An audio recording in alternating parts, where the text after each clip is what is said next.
Ani po yung kakatamong sakin na nung ninong bisang mamiyang saot o ninong bisang mag-donate.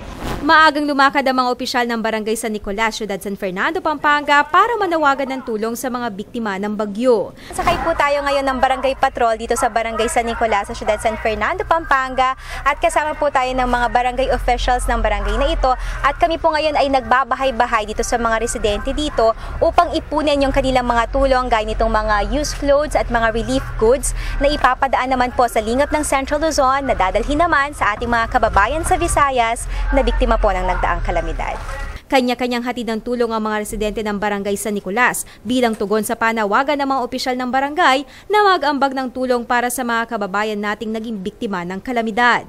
Dala-dala ng iba ang ilang mga damit. Si Lolo, isang batyang damit ang dala para daw sa kanyang mga kababayan. Nagdala naman ng ilang canned goods ang ilang mga residente. Sa kabila man ng pagiging salat din sa buhay ng iba, hindi sila nagdamot ng tulong sa mga kapwang nangangailangan. Nung nakita ko yung kalamidad sa Tacloban, sa Leyte, talagang napaiyak ako. Dahil nakita ko nga yung mga tao, paano tayo kaya makakatulong sa kanila?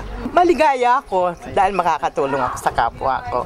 Ang proyekto ay pinangunahan ng mga opisyal ng Barangay San Nicolas bilang bahagi ng kanilang pakikiisa sa panawagan ng pagtulong para sa mga biktima ng nagdaang kalamidad sa Visayas.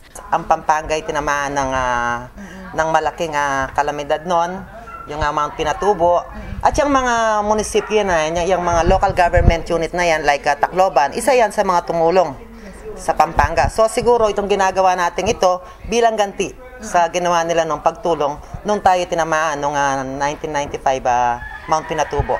Bakas naman sa mukha ng bawat residente ang saya sa pag-aabot ng tulong para sa mga kapwa Pilipino sa Kabisayaan. Mga karehiyon, ilang oras pa lamang po tayong naglilibot pero halos mapuno na po ito pong Barangay Patrol ng Barangay San Nicolas. At mamaya po tayo pupunta doon sa eskwelahan ng barangay na ito at maging mga mag-aaral daw po doon ay handang tumulong at mag-ambag ng kanilang tulong para sa ating mga kababayang na biktima ng kalamidad sa Visayas.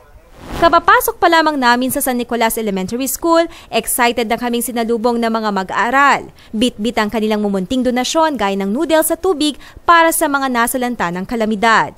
Naniniwala ang mga bata na ang kanilang munting tulong ay malaking bagay na para maibsan ang hirap na nararanasan ng kanilang kapwa. Kanino mo ibibigay yung noodles mo? Doon ko po sa kapwa ko po bata. Doon po sa Visayas. Bakit gusto mong ibigay yun sa kanila? Kasi po nakakaawa po sila. Tulungan po natin yung mga nasalanta po ng bagyo. Mas maganda po tayo pong tumulong kasi po sila yung tumulong sa atin. Maliban sa mga pagkain, nakalikom din ng gamot at damit ang mga mag-aaral, guro at mga magulang.